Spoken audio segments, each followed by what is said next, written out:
Temos um profundo desejo de estar conectados com os outros. Ok. Muito obrigado. Nos conectamos com os outros através da tecnologia, através de simples interações diárias, através do ato de ir de um lugar para o outro. Nos conectamos na alegria compartilhada de nossos momentos favoritos e também nos conectamos na decepção coletiva quando acabam. Todos nós ansiamos por essa conexão, por significância, pelo pertencimento e relacionamentos que durem. Eu adoro nosso pequeno grupo. O que mais gosto no Alpha é o pequeno grupo. Eu fiz tantas novas amizades. Eu dou uma espiada na primeira noite e não penso obrigatoriamente se tornarão amigos. Mas eles se tornam. Fico ansioso para revê-los na semana seguinte e ouvir suas novidades. Se algum deles não aparece, fico decepcionado por não vê-lo, sinto sua falta. Rimos muito juntos, às vezes choramos juntos e vemos o olhar no rosto das pessoas mudar. Se a sua experiência é parecida com a minha, então você já provou um gostinho da igreja. Seu pequeno grupo Alpha é um micro-organismo da igreja.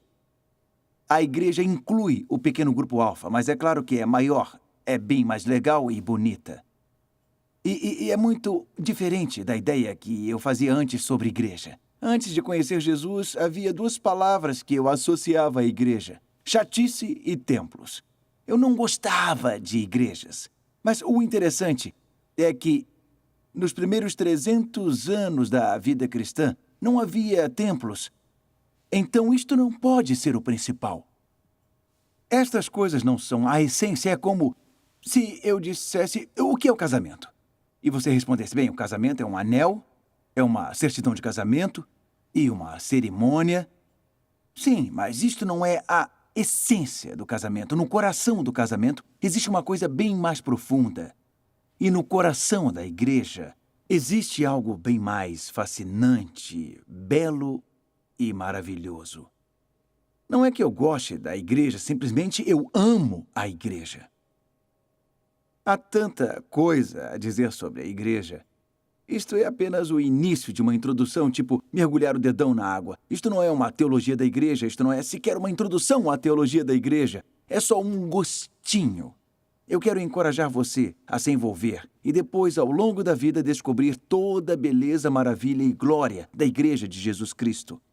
Falando em uma introdução à igreja, eu quero examinar algumas palavras que hoje eu associo à igreja. E elas explicam por que eu amo a igreja. A primeira é que a igreja é a amizade. No Evangelho de João, Jesus diz: vocês serão meus amigos. Eu os tenho chamado amigos.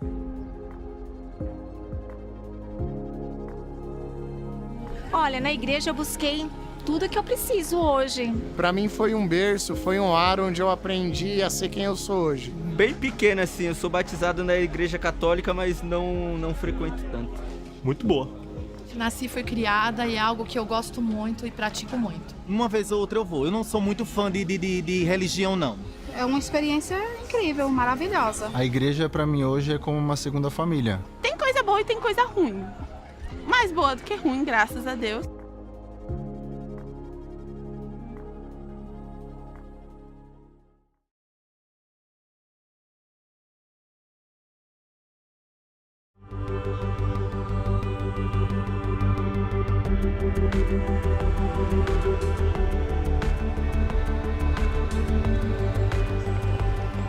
É um verdadeiro privilégio ser um cristão, ser amigo de Jesus. Falar com ele, ler sobre ele e passar a conhecê-lo. Mas, além de ter essa amizade com Jesus, Jesus ainda nos conclama a ter relacionamento com o próximo. Sim, isto é o incrível no pequeno grupo no Alpha, o modo como a amizade se desenvolve durante as semanas. E a palavra usada no Novo Testamento é koinonia. É meio difícil de traduzir, mas é um nível de amizade que extrapola idade, etnia, origem e cultura. Eu experimentei na igreja um nível de amizade que eu nunca havia experimentado em nenhum outro lugar. É muito importante se reunir com os outros, porque você não pode ser um cristão isolado. O escritor de Hebreus diz: não deixemos de reunirmos como igreja, mas encorajemo-nos uns aos outros. Sem uma comunidade de amigos, perdemos nosso entusiasmo e isso faz com que nossa fé esmoreça. Mas quando nos reunimos, a chama se reacende, porque amigos encorajam uns aos outros. Ainda não sei, mas todos A os segunda dias, razão de eu amar a igreja é que ela é família. mesmo assim. A igreja não é uma organização a qual você se associa, é uma família a qual você pertence. 1 João 5,1 diz: todo aquele que crê que Jesus é o Cristo é nascido de Deus. E todo aquele que ama o Pai, ama também ao que dele foi gerado. Não pode dizer que ama a Deus, mas não ama os filhos dele, que são a igreja. Deus é seu Pai e isso faz de vocês irmãos e irmãs. A intenção de Deus era reunir toda a raça humana como uma família, unida ao redor de Cristo. Meu nome completo é Luiz Antônio Tagli. E os meus amigos me chamam de Chito. Em todas as culturas, a família é algo essencial. A família é onde nós experimentamos o pertencimento. Onde você sabe que não está sozinho. Onde as pessoas te consideram como delas. E isto também abre seu coração para aceitar outras pessoas. É claro que é algo esperado ou natural, quando a família tem uma linhagem de sangue. Mas a igreja é uma família onde o pertencimento acontece porque nos tornamos um só. Mas para mim, uma família não é apenas a quem você pertence, onde você sente que não está sozinho. É também uma comunidade onde você pode ser você mesmo. Na frente de pessoas que você não considera sua família, é preciso apresentar uma certa imagem de sua pessoa. Mas quando você está em família, você pode aparentar cansaço, solidão, mau humor, o que você quiser. E se sente seguro, porque ainda assim será aceito.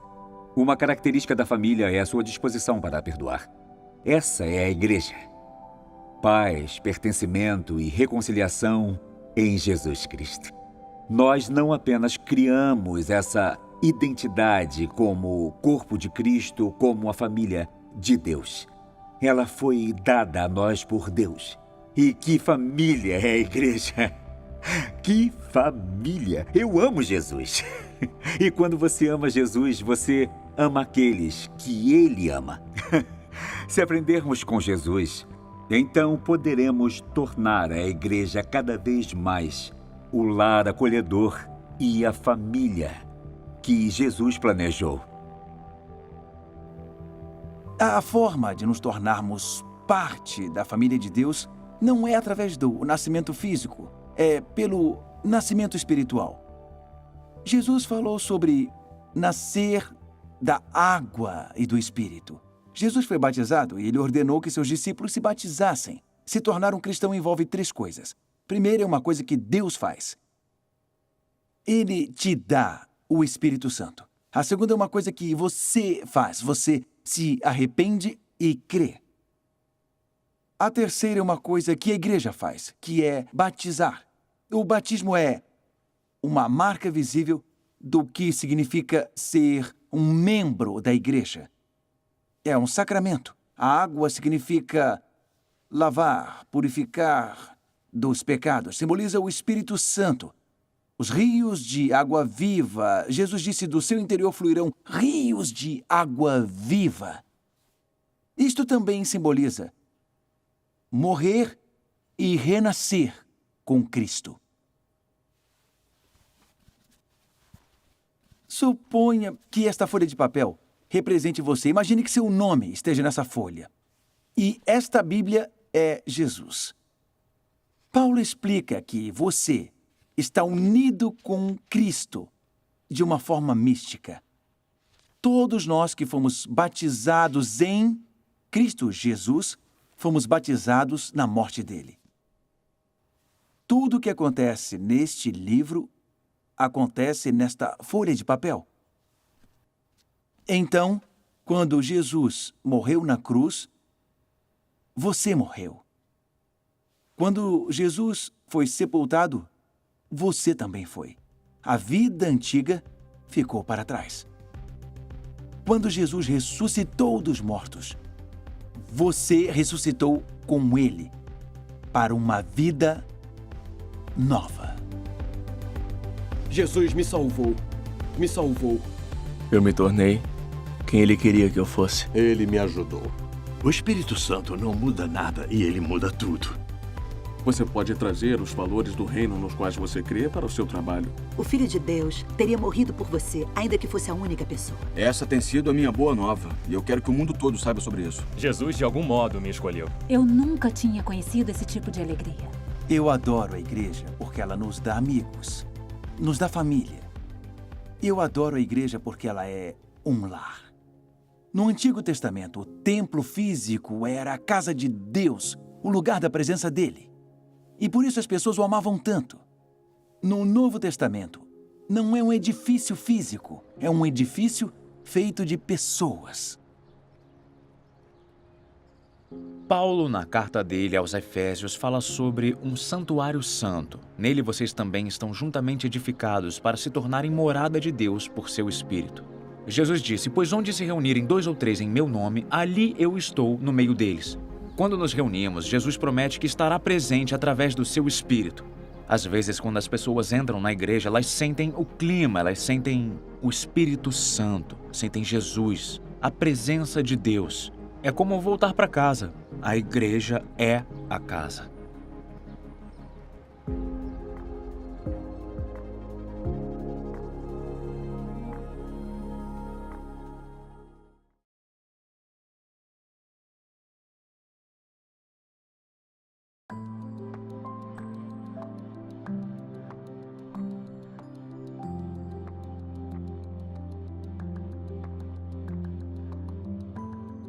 Eu adoraria que as pessoas, quando entrassem na igreja, se sentissem em casa. Nos reunimos, adoramos, ouvimos a palavra de Deus, recebemos a comunhão e oramos uns pelos outros. Você sai para trabalhar durante a semana. No domingo você vai em casa para ser restaurado, revigorado e reenergizado. A igreja deveria ser um lugar onde as pessoas não são julgadas, mas amadas, aceitas e bem-vindas ao lar. A quarta razão de eu amar a igreja é porque a igreja é Jesus, é o corpo dele. São Paulo diz em 1 Coríntios 12, 27, ora, vocês são o corpo de Cristo e cada um de vocês individualmente é membro desse corpo. Jesus é a cabeça, a igreja é o corpo dele. Os dois são inseparáveis. É assim que o mundo vê Jesus hoje. A igreja é ideia de Jesus. Ele nunca escreveu um livro, ele formou uma comunidade. Ele começou um pequeno grupo e esse pequeno grupo cresceu e cresceu durante 2000 anos. A Igreja Universal é composta de todos aqueles pelo mundo e no decorrer dos tempos que depositaram sua confiança em Jesus e ela é vasta. Há mais de 2,4 bilhões de cristãos no mundo hoje. Dezenas de milhares de novos cristãos a cada dia. A igreja na Europa Ocidental está em declínio, mas isso não é representativo do que está acontecendo globalmente. Na África, em 1900 havia 10 milhões de cristãos. No ano 2000, havia 360 milhões de cristãos, um crescimento de 3.600%. Na China, em 1940, havia 4 milhões de cristãos. Agora, especialistas estimam que haja mais de 100 milhões. Hoje, a fé cresce entre os jovens. A China em breve poderá se tornar o maior país cristão do mundo. Nos Estados Unidos, 92% professam a fé em Cristo. Há 250 milhões de cristãos professos. Estivemos no Brasil recentemente com o cardeal católico que nos convidou a ir à igreja dele num domingo. Havia 45 mil pessoas na celebração e 10 milhões de pessoas assistindo pela TV. No Rio, na Jornada Mundial da Juventude, liderados pelo Papa Francisco, 3 milhões de jovens se reuniram para adorar a Jesus. É um enorme privilégio viver em uma parte do mundo onde você tem liberdade para adorar, sem ser detido, preso ou até executado. Em algumas partes, a igreja é perseguida. O número de pessoas que morreu por professar sua fé em Jesus nos últimos 100 anos supera o de todos os outros séculos juntos. E ainda assim a igreja nestes locais continua incrivelmente vibrante. Somos o corpo de Cristo. Não queremos ser divididos. Tragicamente, a igreja tem sido muito dividida no decorrer dos anos, mas o bom é que o Espírito Santo está fazendo uma coisa nova. A união é vital. Infelizmente, na história da igreja tem havido muita desunião. Mas vivemos em uma época maravilhosa, onde o Espírito Santo está reunindo todos nós. Jesus orou para que todos sejam um, para que o mundo creia. Um mundo dividido requer uma igreja unida. Este tem sido um dos grandes privilégios de estar envolvido com o Alfa, que é liderado em todas as grandes igrejas e denominações ao redor do mundo. Eu amo a Igreja Católica. Tenho sido tão enriquecido por ela. Eu amo a Igreja Ortodoxa. Eu amo a Igreja Protestante. Eu amo a Igreja Pentecostal. Somos todos parte do mesmo corpo. Somos todos um em Jesus. E o que nos une é infinitamente maior do que aquilo que nos divide. Unidade e verdade não são opostas, caminham juntas. E é só unidos que temos uma visão melhor daquele que é a verdade, Jesus, que é a verdade. E precisamos uns dos outros. Tchau, pessoal. Até logo. Tchau, pessoal. Unidade não quer dizer uniformidade. Há muitas partes diferentes e a variedade é grande. É fácil pensar que se outra igreja faz as coisas de forma diferente, então está errada, mas na verdade todos aprendemos uns com os outros. Paulo diz, considerem os outros superiores a si mesmos. Essa é a igreja unida. Cada um tem um papel a desempenhar, dar e servir. A igreja é a maior organização voluntária no mundo.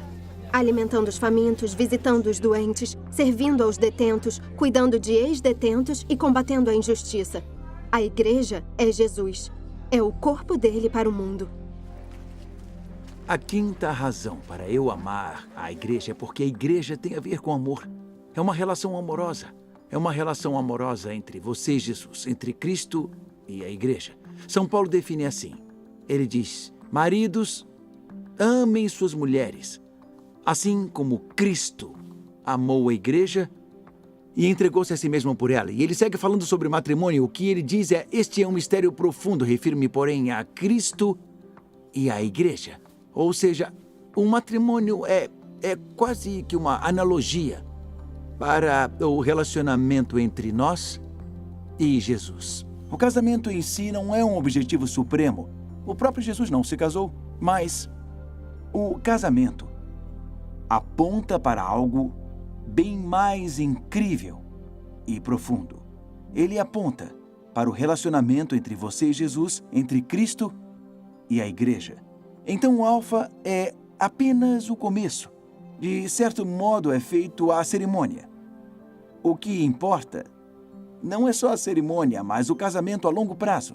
E o que importa para você é como vai se posicionar neste relacionamento com Jesus a longo prazo. A mensagem que nós tentamos transmitir, passar durante esse tempo, é que Jesus ama você. Jesus morreu por você. Deu a vida por você, ainda que você fosse a única pessoa no mundo. Jesus teria morrido por você. Deus te ama incondicionalmente, de todo o coração e continuamente. Então a igreja deveria ser famosa pelo seu amor. Um amor que é incondicional e inclusivo. Amor pelas pessoas de diferentes origens, idades, etnias, estilos de vida e perspectivas. Eu me lembro do Ed. O Ed saiu da escola aos 16, ele não tinha qualificações. Veio morar em Londres, ele dormia nas ruas de Londres, se tornou um alcoólatra. Começou a se injetar com heroína, se injetou tanto que não tinha mais veias para injetar. Ele começou a se injetar na virilha e sofreu uma trombose profunda. Teve cirrose no fígado, teve problemas nos pulmões e chegou muito, muito perto da morte. Era assim que Ed parecia, perto de morrer. Ele veio ao Alfa, veio ao fim de semana Alfa E durante o fim de semana alfa, ele conheceu Jesus Cristo. Alguém orou para que ele fosse cheio do Espírito Santo. E Jesus o libertou. O libertou do alcoolismo, o libertou do vício na heroína.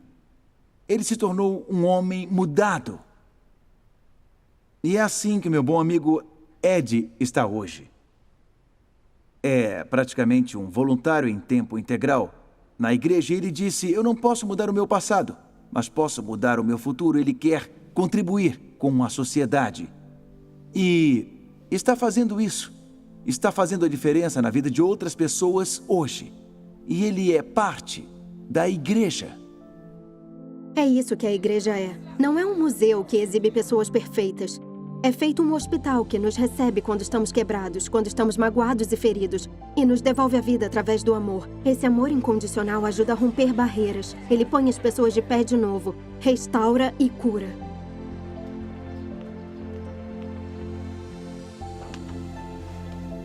Ser cristão significa pertencer à igreja. Você não vai à igreja, você é a igreja. Uma comunidade de amigos, irmãos e irmãs em Cristo. E a igreja é casa. A igreja é Jesus, o corpo de Jesus para o mundo. E a igreja é amor, a noiva de Cristo. E nós queremos encorajar você, como o Alfa está chegando ao fim, a se envolver, agora mesmo, bem aí onde está. Essa tem sido uma aventura muito incrível. Mas saiba que isso tudo é só o começo. O amor. É disto que se trata. Você é amado. Você é amado por Deus. Se você não levar nada do Alfa, leve ao menos isso. Deus ama você. Você é um filho de Deus.